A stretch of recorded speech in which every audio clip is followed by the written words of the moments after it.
Previous lecture में हमने permutation पढ़ा था। Permutation is denoted by NPR, ठीक है।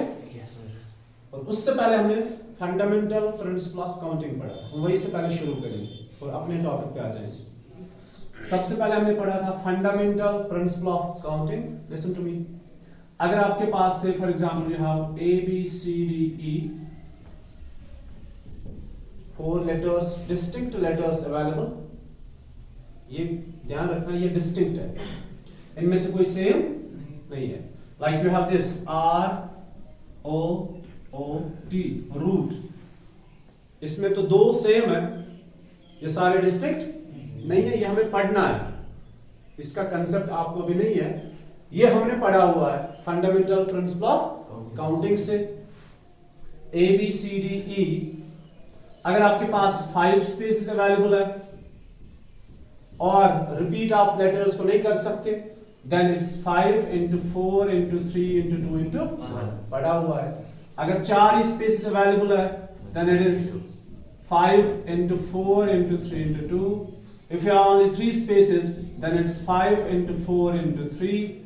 ये आपने पढ़ा है, ठीक है, समझ आवा? फिर हमने इसी को कन्वर्ट किया किसमें, परम्यूटेशन के अंदर। तो permutation of n different objects taken r at a time. NPR का मतलब क्या है, permutation of n different objects, फिलहाल यही है, permutation of n different objects taken r at a time. Taken r at a time means how many space are there? It may be equal on the 5 to 5, 5 to 4, 5 to 3. It's 5p4, 5p4, 5p3. नहीं समझे? इसका मतलब क्या है, 5p4 4 letters available है और 5 letters available है और 4 स्पेसेस अवेलेबल है। Is that clear?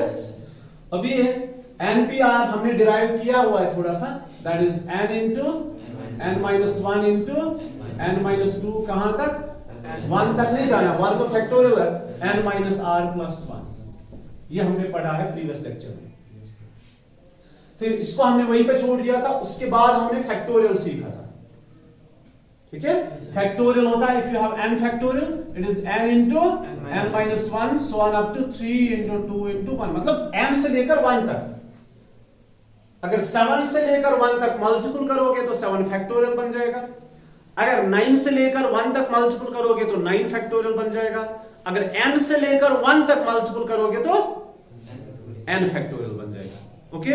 और इसमें कुछ खास चीजें हमने पढ़ी थी, 1 factorial 1, 2 factorial 2, 3 factorial 6, 4 factorial 24 and 0 factorial is 1, okay. ये हमने कल पढ़ा। आज हम क्या पढ़ने जा रहे हैं, आज हमें पढ़ना है derivation of the formula NPR। अच्छा, इस केस में हमारे पास क्या था, R होता था greater than 0 less or equal to n। Spaces जो अवेलेबल होंगे वो 0 से ज्यादा, मतलब एक स्पेस होनी चाहिए, कम से कम 2 स्पेस होने चाहिए, n या n से कम।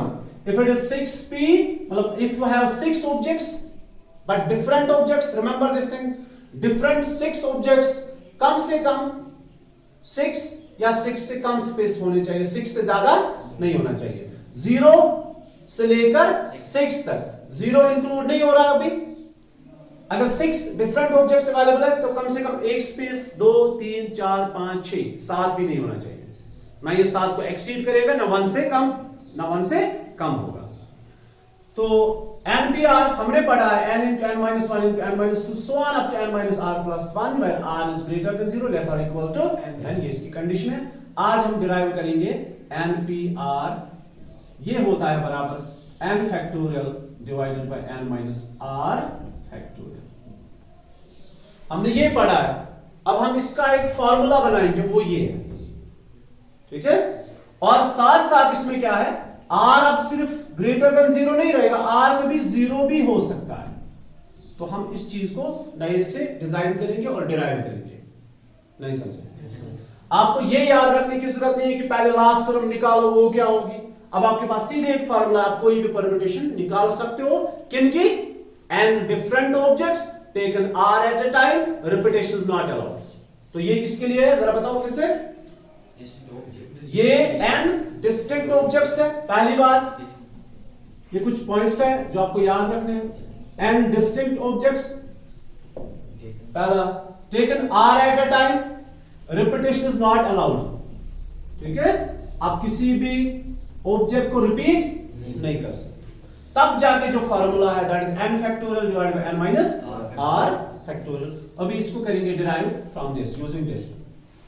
Now we take this npr which is equal to n into n minus 1 into n minus 2 so on up to n minus r plus 1। n के बाद कौन सी टर्म है, मतलब जितना हम आगे जाते हैं एक कम हो जाता है। 9 के बाद 8 है, 8 के बाद 7 है ना, n के बाद n minus 1, n minus 1 के बाद n minus 2 के बाद n minus 3, तो हमने कहां तक की लिखा था n minus r plus 1। अच्छा, इसके बाद जो नेक्स्ट टर्म होगी वो क्या होगी, इसको एक सबट्रैक्ट करो, देखो n minus 1 के बाद जो नेक्स्ट है वो क्या है n minus 2। कैसे बना, n minus 1 जो टर्म है इसको हमने सबट्रैक्ट किया 1 से, मतलब 9 के बाद क्या है उसको 1 से सबट्रैक्ट करना है, ठीक है।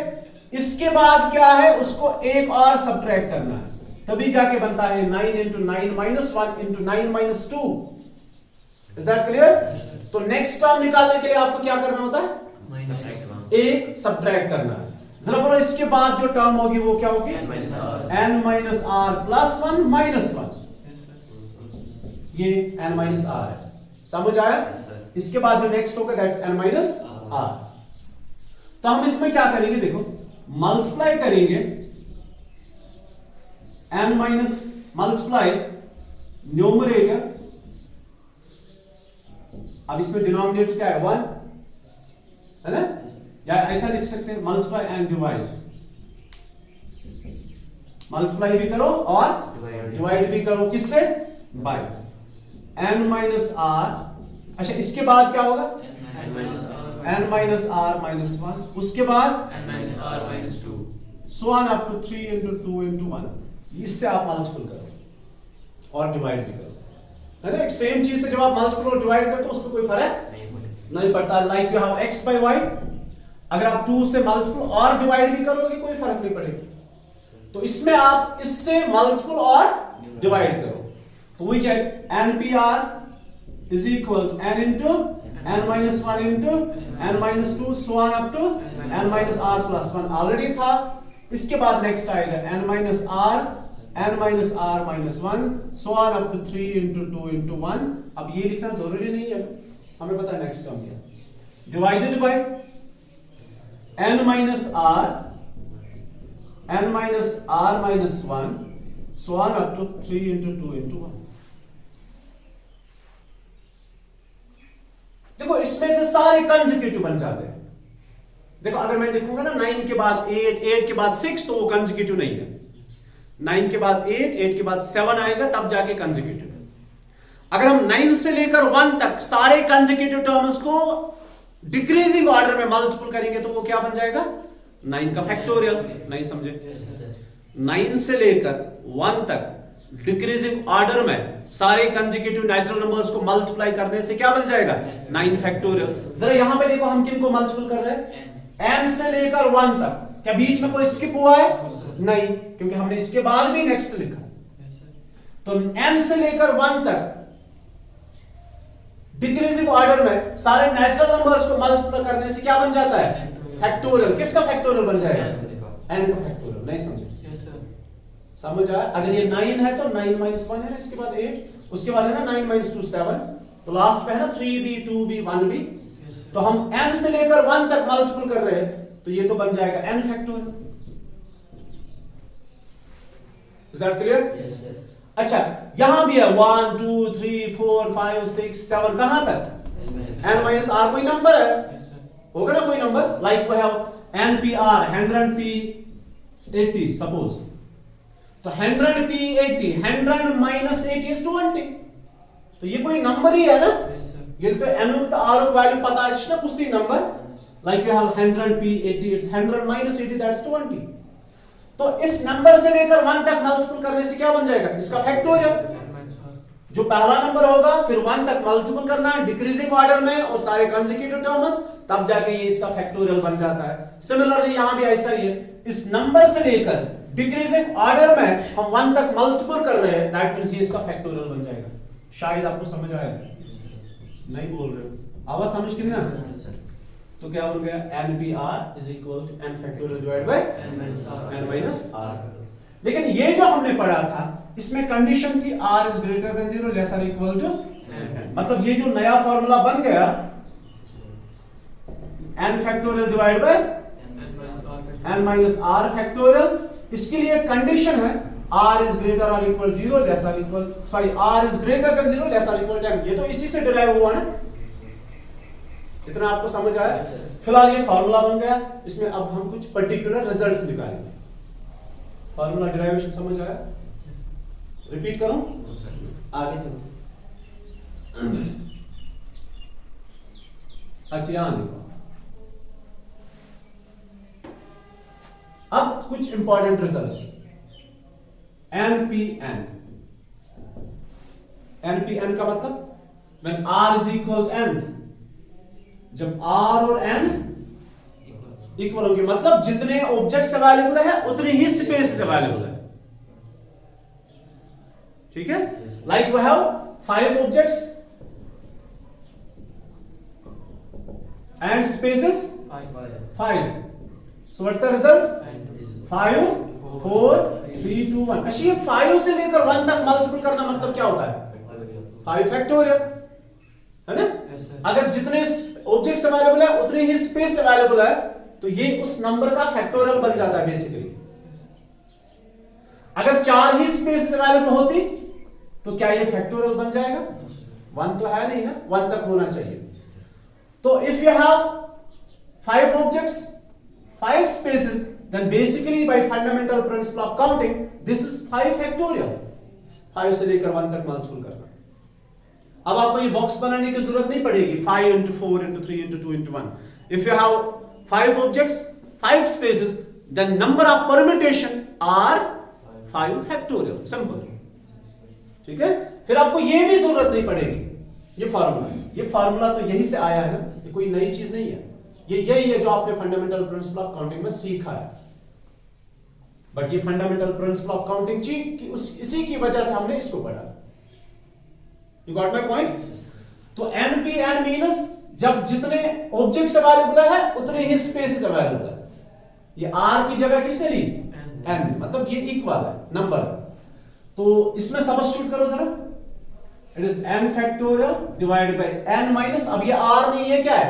n है, it's n minus n factorial which gives us n factorial divided by 0 factorial। कल आपने पढ़ा 0 factorial क्या होता है? 1, तो बचा क्या? यही तो मैं आपको बता रहा था। अगर 5 ऑब्जेक्ट्स है 5 स्पेसेस है तो आपको अब नहीं लिखना 5 into 4 into 3 into 2 into 1, आप डायरेक्टली 5 फैक्टोरियल लिखो, फिर वो 5 फैक्टोरियल वही होता है 5 into 4 into 3 into 2 into 1। Is that clear? तो जब भी अगर आपसे क्वेश्चन कभी बोलेगा कि आपके पास 9 ऑब्जेक्ट्स अवेलेबल है, n is equal to 9, r is equal to 9, 9 objects available है, 9 स्पेस अवेलेबल है, then number of permutations 9p9, सीधे आप लिखोगे 9 फैक्टोरियल, फिर आपको इसमें लिखने की जरूरत नहीं, ये तो यही आएगा ना 9 factorial. You got it? Yes sir. अच्छा, हमने आपको बोला था डिराइवेशन के टाइम कि r क्या 0 हो सकता है? कि अगर आपके पास देखो यहाँ पे 30 बेंचेस लगे हैं, 30 स्टूडेंट्स बैठे हैं और बाहर से और 4 बच्चे आ रहे हैं, उनको कहां बिठाए? उनके लिए कोई स्पेस अवेलेबल, तब जाके कितनी परम्यूटेशंस बनेगी? क्या कोई परम्यूटेशन बनेगी? बाहर बैठे 4 बच्चे, अंदर क्लासरूम में कोई जगह ही नहीं है, क्या कोई परम्यूटेशन पॉसिबल है? Yes, there is one permutation. देखो उनने दरवाजा नॉक किया, वो ऑलरेडी एक ऑर्डर में बैठे हैं बाहर, अब यहां उनके लिए कोई जगह नहीं है, यहां उनके लिए कोई पॉसिबिलिटी नहीं है कि आप इधर बैठो, आप इधर बैठो, आप इधर बैठो, यहां उनके लिए जगह। लेकिन बाहर जहां पे उन्होंने दरवाजा नॉक किया, अच्छा तुम आके एक्सपेक्ट खिदमत, वहां भी तो एक अरेंजमेंट बना है, वो जैसे बैठे हैं लाइन में तो बैठे होंगे ना, वहां भी ऑलरेडी एक परम्यूटेशन, एक पॉसिबिलिटी बनी है, मतलब स्पेस अवेलेबल ना होने के बावजूद भी एक परम्यूटेशन बनी है ऑलरेडी। नहीं समझे? माँ आओ समझ, नहीं आए समझ? देखो सपोज करो ये कितने आइटम्स है यहाँ पे? How many items are there? 3। मुझे इनको बिठाना है शलभ पे, लेकिन शलभ पे कोई जगह नहीं है। क्या यहाँ पे कोई अरेंजमेंट बना है? Yes, sir. बना है ना ऑलरेडी? Yes, sir. कितने? 3. एक ही पॉसिबिलिटी। ये ऐसे इस लाइन में बैठे हैं, Yes, sir. ये जैसे है वैसे ही एक पॉसिबिलिटी है। अब मैं इनको वहां पे अरेंज करूंगा, वहां पे अरेंज करने से कोई फायदा ही नहीं है, क्योंकि वहां पे इनकी सीटिंग कैपेसिटी नहीं. बिठाना तो यहां पे है, यहां लेकर आएंगे तब देखेंगे, लेकिन यहां जगह ही नहीं है। अब मैं इनको दरवाजे पे बताऊंगा नहीं आप इधर बैठो, वो बोलेंगे हमें तो क्लास में जाना है। थोड़ा समझ आया? Yes, sir. एक ऐसी चीज है जो एग्जाम्पल से समझना है। यहां पे तो हम डिराइव करेंगे, लेकिन इसको एग्जाम्पल से ही समझना है कि अगर आपके क्लासरूम में 30 बेंचेस अवेलेबल है, 30 स्टूडेंट्स ऑलरेडी बैठे हुए हैं, हम अरेंजमेंट्स कहां देखते हैं? जब सीटिंग कैपेसिटी होती है, वैकेंसीज होती है। अब दरवाजे पे 3 स्टूडेंट्स नॉक कर रहे हैं, लेकिन हम उनको अलाउ नहीं कर सकते। क्यों नहीं अलाउ कर सकते? सीट्स तो फुल है। अच्छा, जब मैं नजर कर रहा हूं उन पे, तो वो ऑलरेडी एक अरेंजमेंट में बैठे हैं वहां। किसी अरेंजमेंट में बैठे नहीं बैठे, उन्हें ऑलरेडी एक परमिटेशन बनाई हुई है। सीटिंग कैपेसिटी है नहीं हमारे पास, लेकिन उन्होंने ऑलरेडी एक अरेंजमेंट, एक परमिटेशन बनाया हुआ है। आई होप कि आपको समझ में आ रहा है। तो when r is equal 0, when there is no capacity, when there is no space available, when r is equal 0, तो हमने क्या पढ़ना है? NP 0. Yes, sir. 0 means objects तो अवेलेबल है, स्टूडेंट्स है बाहर, लेकिन कोई सीट नहीं है।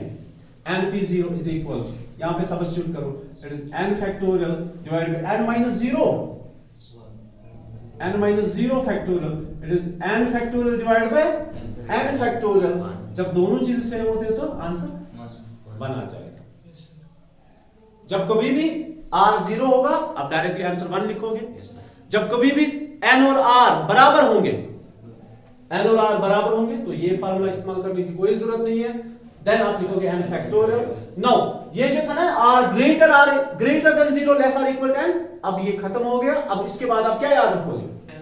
क्योंकि इसके लिए भी एप्लीकेबल है, ये फार्मूला इसके लिए भी एप्लीकेबल है। अब इसके बाद आज से आप याद रखोगे r is greater or equal 0 less or equal to, मतलब अगर कोई स्पेस अवेलेबल है भी नहीं, तब जाके भी हम एक परम्यूटेशन बना सकते हैं। वो बाय डिफॉल्ट होते हैं, हम नहीं बनाते, वो बाय डिफॉल्ट वहां पे एक परम्यूटेशन बनी हुई होती है। Is that clear? तो ये है डेरिवेशन। आप इसके लिए लो फुल। पहला हमने पढ़ा n डिस्टिंक्ट ऑब्जेक्ट्स, ठीक है, taken r at a time, repetition is not allowed। ये पहला हमने पढ़ा। और इसको हमने क्या पढ़ा? NPR is equal to divided by r factorial when r is greater or equal to 0 less or equal to n। दूसरा हम पढ़ने जा रहे हैं n distinct objects taken r at a time, repetition is allowed, is allowed। सुनो इधर एक example से, A B C D E, ये n 5 के बराबर है। से फॉर एग्जांपल 4 स्पेस अवेलेबल है। बताओ पहली पोजीशन के लिए कितनी पॉसिबिलिटीज है? 5। दूसरे के लिए 5। तीसरा फिर 5। ठीक है, इट बिकम्स 5 पावर 4 बन गया ना 5 power 4। If we have 3 spaces only, repetition is allowed. It's 5 into 5 into 5. What is this? 5 power 3. If we have 5 spaces available, 5, 5, 5, 5, 5, it is 5 power 5. If we have 2 space only, 5 into 5, which is 5 power 2.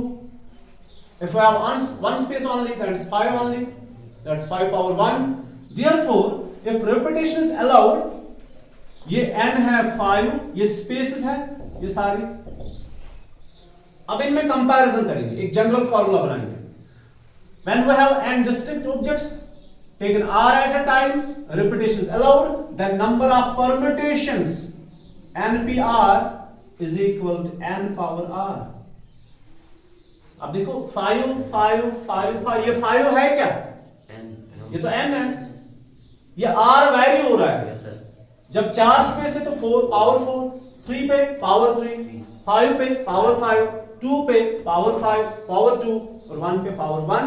Therefore npr is equal to n power r. इसमें r पे depend है कितने spaces available है. अगर 4 space available है तो 4 n power 4. अगर 3 space available है तो n पावर 3. अगर 5 स्पेस अवेलेबल है तो n पावर 5. n तो फिक्स्ड होगा ना, पहले डिस्टिंक्ट ऑब्जेक्ट्स कितने हैं. Is that clear? Yes, sir. तो ये किसके लिए बन गया formula? Distinct objects taken r at a time. r at a time means कितने स्पेस अवेलेबल है, repetition is allowed. Is that clear? समझ आया? आपने दो फार्मूला अभी याद रखने. एक है npr which is equal to n factorial n minus r factorial. r इस कंडीशन इसकी r की क्या है, greater or equal to n. और दूसरा आपने पढ़ा when repetition is allowed it's n power r. अभी पढ़ेंगे next. when we don't have distinct objects. ठीक है, अगर कुछ ऑब्जेक्ट सेम होंगे तब जाके क्या करेंगे आप. Say for example we have the best example is ROOT. हमें क्या सीखना है अभी इस बार, क्या है, डिस्टिंक्ट ऑब्जेक्ट्स नहीं है, कुछ ऑब्जेक्ट सेम भी हो सकते हैं. लाइक वी हैव O 2 बार है, R एक ही है, T एक ही है, लेकिन O रिपीट हो रहा है, मतलब O 2 बार है. तो ऑब्जेक्ट्स क्या सेम अवेलेबल है? Yes sir. ऑब्जेक्ट्स इसमें सेम भी अवेलेबल है, सारे डिस्टिंक्ट नहीं. अच्छा, इनको अरेंज करके देखते हैं कितने पॉसिबिलिटीज बनेंगी. Yes sir. अब O तो सेम है, कुछ देर के लिए इनको नंबरिंग करते हैं कि ये वाला O है, ये वाला O है. जैसे हम कभी बॉल्स लाते हैं खेलने के लिए, ठीक है ना, वो सेम टू सेम बॉल्स होती है. 25 दफा आख गई थोड़ा नौ पे आ गई थोड़ा पुरानी, है ना. तो सिमिलरली हमारे पास O है, ये तो सेम लेटर है. इंग्लिश में ये दो नहीं, ये एक ही है. हमने इनको कुछ देर के लिए नंबरिंग कर दी और हम परम्यूटेशन चेक करें. नंबरिंग करी 1 और 2 से. अभी बताओ क्या क्या ऑब्जेक्ट्स बनेंगे परसों की तरह. बोलो क्या क्या. पहला क्या बनेगा, RO1 O2 T. मतलब R के साथ O1 को फिक्स्ड रखा, इन दो को करेंगे इंटरचेंज. O1 फिक्स्ड है इसके साथ, इट्स TO2. समझ आया? अभी R फिक्स्ड ही है. अब R के साथ किसको लेंगे, O2. अब क्या क्या आएगा, O1T and R. O2 fixed, TO1. अभी R के साथ किसको फिक्स्ड ले लोगे, T को. R के साथ T फिक्स्ड, पहले आएगा O1 O2 then O2 O1. Okay, समझ आया? पहला. दूसरा, अभी O1 फिक्स्ड, O1 के साथ O2 दो बार आएगा, है ना. O1 के साथ O2, पहले में TR, दूसरे में RT. अभी O1 के साथ किसको फिक्स्ड लेंगे, O1 के साथ T दो बार आएगा, O2R RO2. अभी O1 के साथ किसको लेंगे, R को दो बार. O1 के साथ R लिया, पहले आएगा O2 T T O2, O2 T T O2. फिर अब इसको फिक्स्ड लेंगे, O2 इसके साथ पहले T दो बार आएगा, O2 के साथ T, तो अरेंज बनेगा RO1 O1R, RO1 फिर O2 के साथ किसको लेंगे, R को. ठीक है, O2 के साथ R को लेंगे दो बार, TO1, फिर O2 के साथ O1,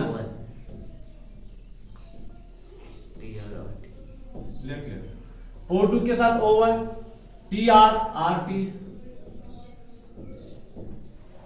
अभी लास्ट T है ना, T के साथ R, O2 O1, O1 O2, फिर T के साथ O1 दो बार, O2 R, O2 R, R O2, फिर T के साथ O2 दो बार, it's O1 R, R O1। बोलो कितने बने? 24। वेरी दो बना भाई, इट्स 6 टोटल 24। परसों पढ़ा था ABCD ROSE पे रोज में पढ़ा था, लेकिन ये दो नहीं, ये एक ही है कि नहीं?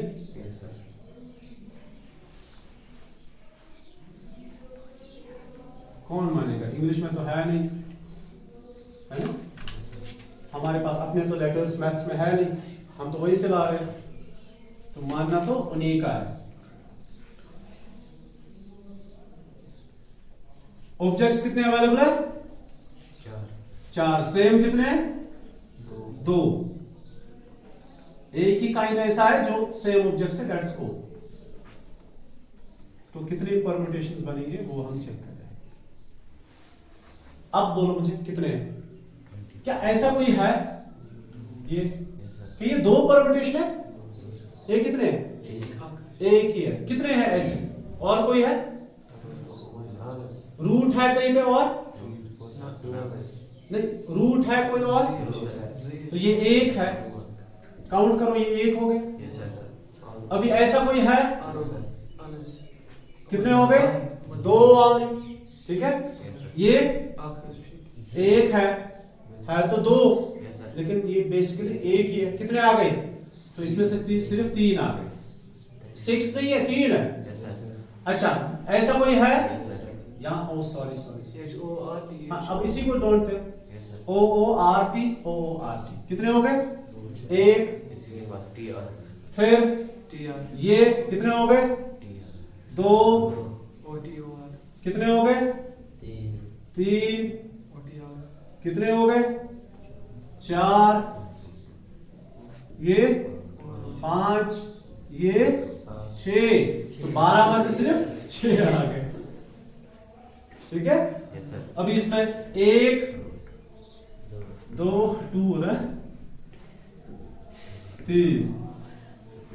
कितने आ गए टोटल? 3 6 और 3 कितने हो गए?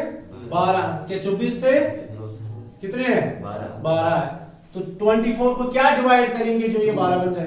दैट इज 2, ठीक है। तो 24 by 2 is 12। अब फॉर्मूला कैसे बनाएंगे? फॉर्मूला ऐसे बनेगा, when we have 4 objects, 4 spaces, चारों को इस्तेमाल करना है। आपको याद है जब हमारे पास 4 ऑब्जेक्ट्स होते हैं, 4 स्पेस होते हैं, तो परम्यूटेशन कितनी बनती है? उसका फैक्टोरियल अभी पढ़ा जस्ट, ठीक है। अगर 4 स्पेस 4 ऑब्जेक्ट्स है, लेकिन हम बात करते हैं डिस्टिंक्ट ऑब्जेक्ट्स की। अगर 4 डिस्टिंक्ट ऑब्जेक्ट्स है, 4 स्पेसेस अवेलेबल है, तो फॉर्मूला बन जाता है n फैक्टोरियल, मतलब 4 फैक्टोरियल। Is that clear? ये तो हमने माने थे ना डिस्टिंक्ट। तो मान लो हमारे पास 4 ऑब्जेक्ट्स है, डिस्टिंक्ट है, 4 स्पेसेस है, तो आंसर क्या आएगा? 4 फैक्टोरियल। 4 फैक्टोरियल ही 24 होता है, जो हमें आया था 24। हमने इस 24 को क्या डिवाइड किया? 2 से। लेकिन हमें एक जनरल फॉर्मूला बनाना है ताकि हम हर बार अप्लाई कर पाए। अब हर बार 2 ही रिपीट नहीं होंगे, 3 4 भी हो सकते हैं।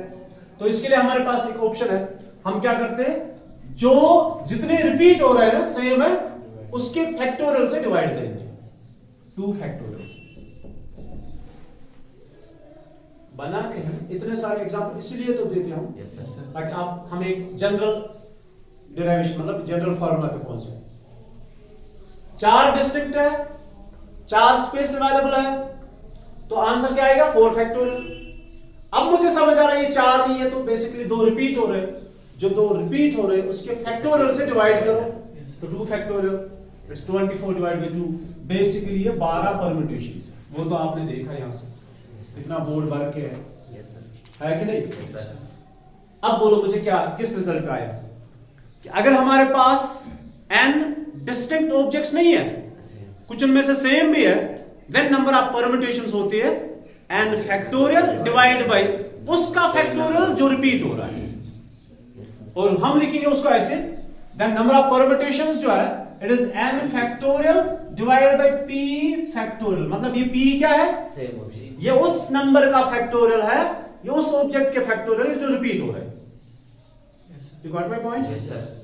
समझ आवा? Yes, sir. ये एक बन गया। अभी देखो दूसरा क्वेश्चन नंबर फर्स्ट इज, बोलो How many three-digit how many 3 digit numbers, can be formed by using the digits 1 to 9? 3 digit numbers बनाने और किन को इस्तेमाल करना है, 1 to 9. 1 से लेकर 9 तक, If no digit is if no digit is repeated. repeated। Okay, सबसे पहले digits available,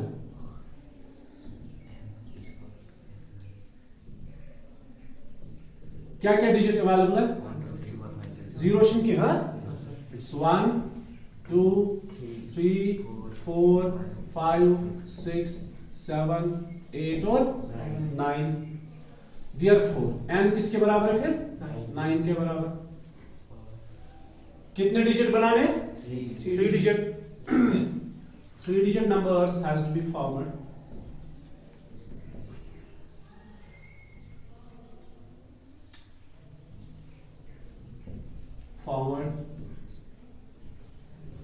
if no digit is repeated।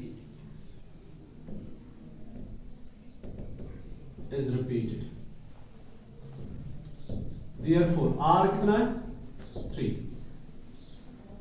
अब इसमें कौन सा रूल लगेगा, पहला वाला, Yes, sir. Different objects available, 3 space available, है ना, और कोई भी डिजिट रिपीट नहीं होगा। Therefore टोटल नंबर ऑफ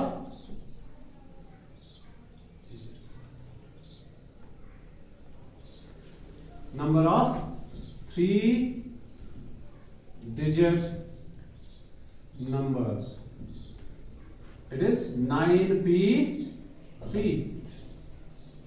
समझ आ रहा नहीं आ रहा? Yes, sir.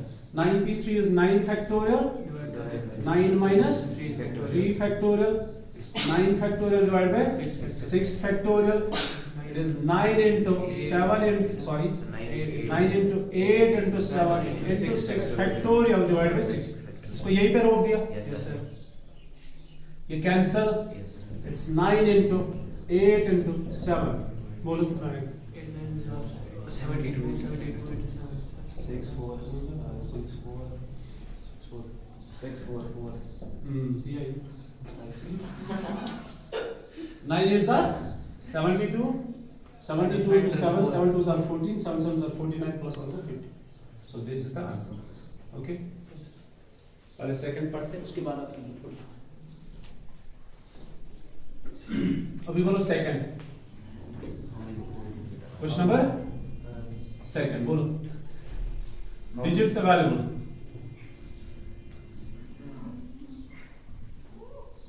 क्या क्या डिजिट अवेलेबल है, बोलो पहले। How many 4-digit numbers are there? How many 4-digit numbers are there No digit. if no digit is repeated? तो डिजिट किन से बनते हैं, 0 से लेकर 9 तक। तो डिजिट्स अवेलेबल 0 1 2 3 4 5 6 7 8 9 एंड 0 0 तो आ गए, ठीक है। इन्हीं डिजिट से सारे नंबर्स बनते हैं। यहां पे 1 से लेकर 9 था, यहां पे इसने 0 को एक्सक्लूड किया था, लेकिन यहां पे ऐसी कोई बात ही नहीं है। यहां पे 4 डिजिट नंबर्स बनाने और डिजिट किन से बनते हैं, 0 से लेकर 9 तक इन नंबर से डिजिट्स बनते हैं, कोई भी नंबर इनसे बनता है, ठीक है। तो ये हमारे पास अवेलेबल डिजिट्स है। अभी देखो क्या करना है, 4 डिजिट नंबर बनाना है, 1 2 3 4। जो थाउजेंड्स प्लेस है इसको अच्छा साथ में लिखा है रिपीटेशन इज नॉट अलाउड, ऐसे लिखेंगे पहले 4 डिजिट नंबर्स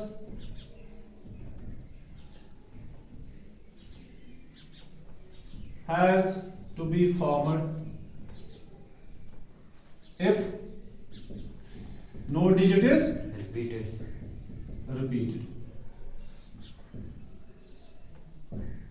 किसी भी डिजिट को आपने रिपीट नहीं करना।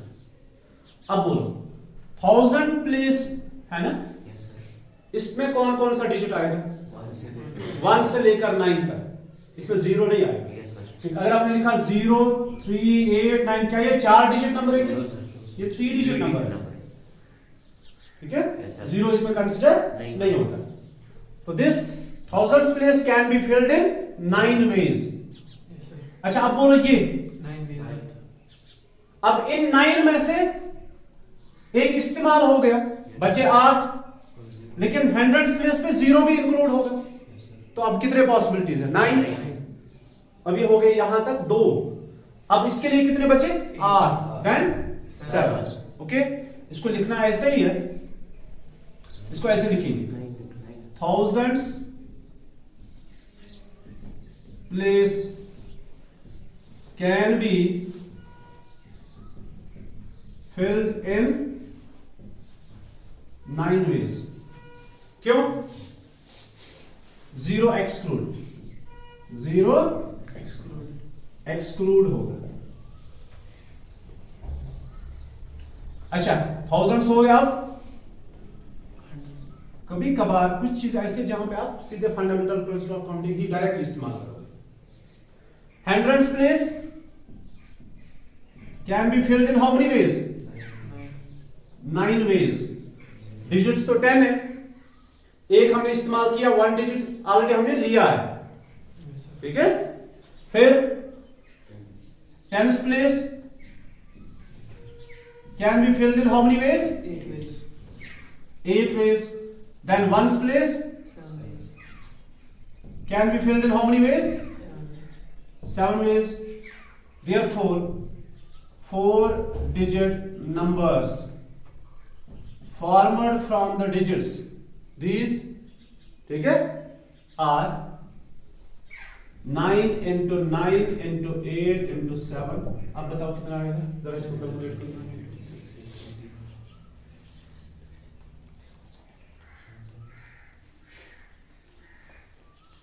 4 5 3 6 4 5 3 6 3 6 कितना डिजिट्स बना? 5 2 6 4 5 3 6 नंबर्स। 3 बोलो, क्वेश्चन नंबर 3 क्या है? How many? 3 डिजिट नंबर बनाने, Even numbers 3 digit even number. can be made with the digits 1 7. हाँ, डिजिट्स अवेलेबल। Wait,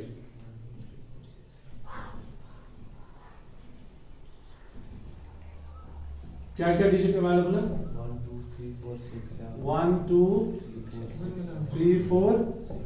6 and 7। 5 इसमें नहीं है, ठीक है? 1 2 3 4 6 and 7। तो 3 डिजिट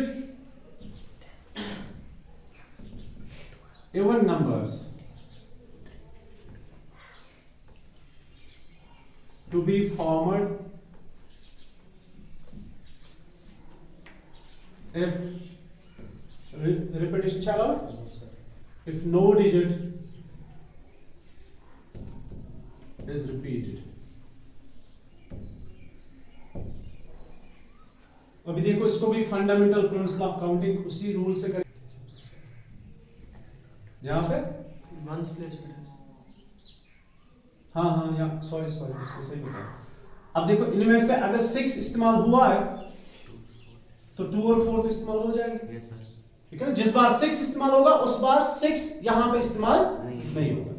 सो पहले प्लेस में कितनी पॉसिबिलिटीज है? देखो, सिर्फ 1st प्लेस के लिए ऑप्शन है। 5 मैं आपको फिर से रिपीट करूं, ये 3 डिजिट है। 1st प्लेस के लिए कितने ऑप्शंस हैं? 2 4 6।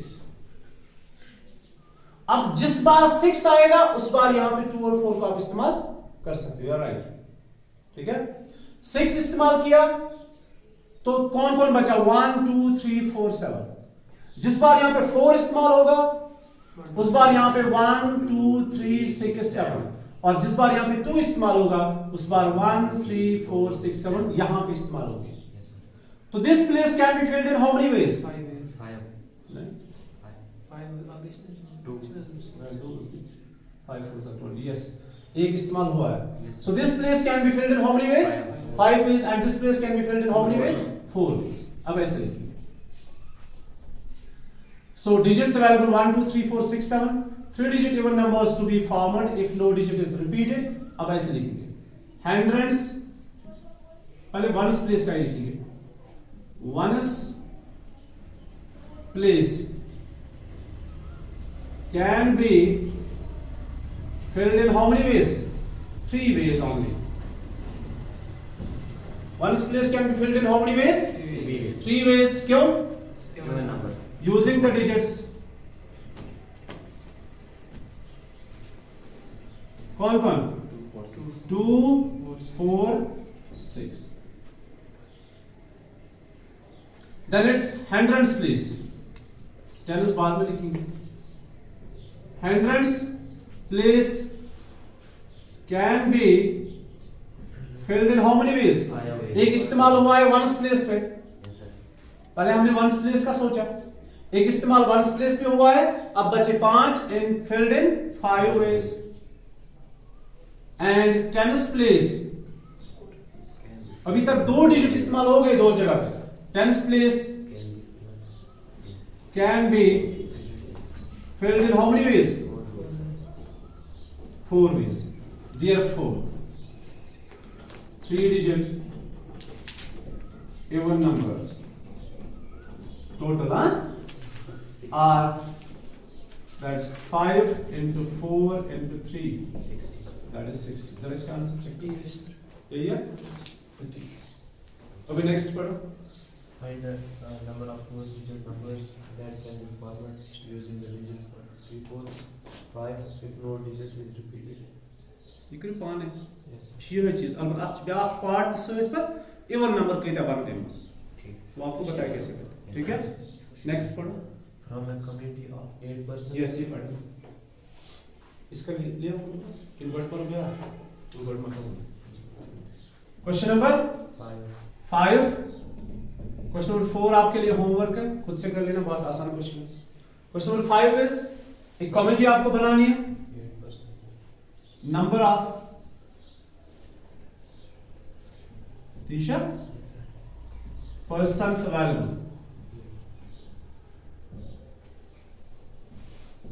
कितने अवेलेबल है? 8. 8। In how many ways we अच्छा करना क्या है जरा बताओ, पहले फिर से पढ़ो।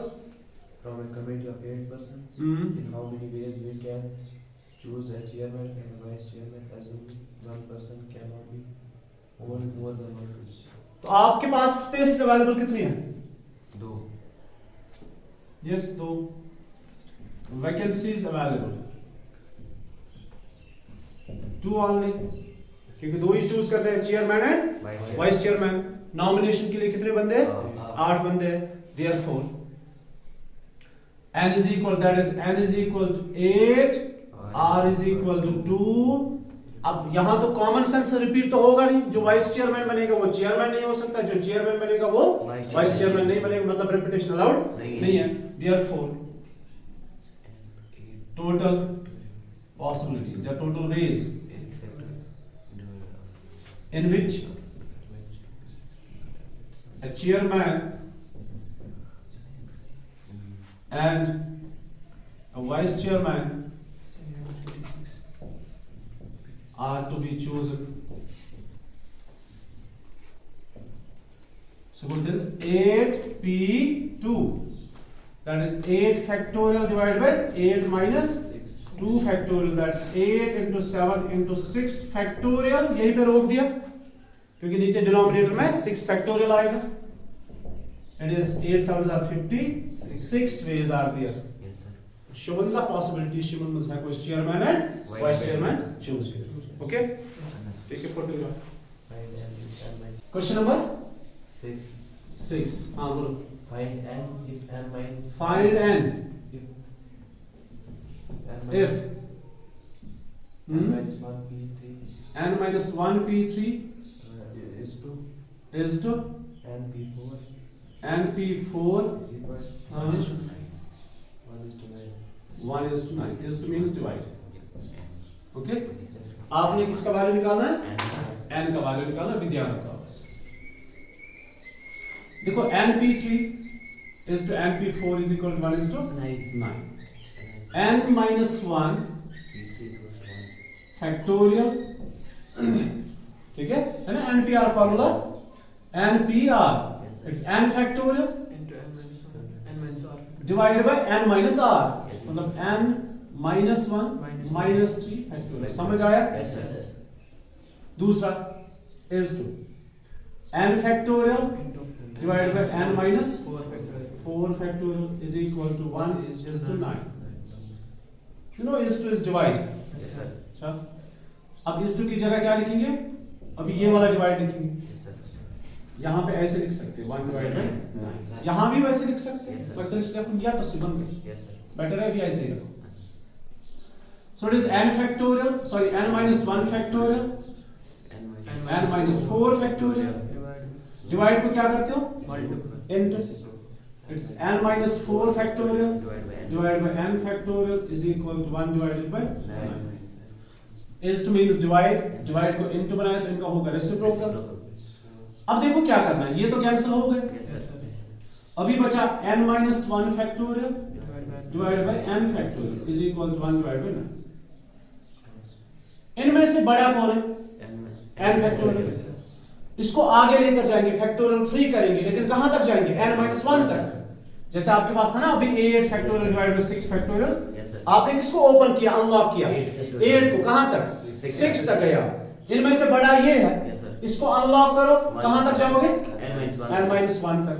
तो ऐसा करेंगे हम n minus 1 factorial divided by n into n minus 1 factorial is equal to 1 divided by 9। ये दो कैंसिल हो गए, what is remaining? n is equal to 9 It's 1 by n is equal to 1 by 9, which gives us n is equal to 9. ठीक है? yes sir Question number 7,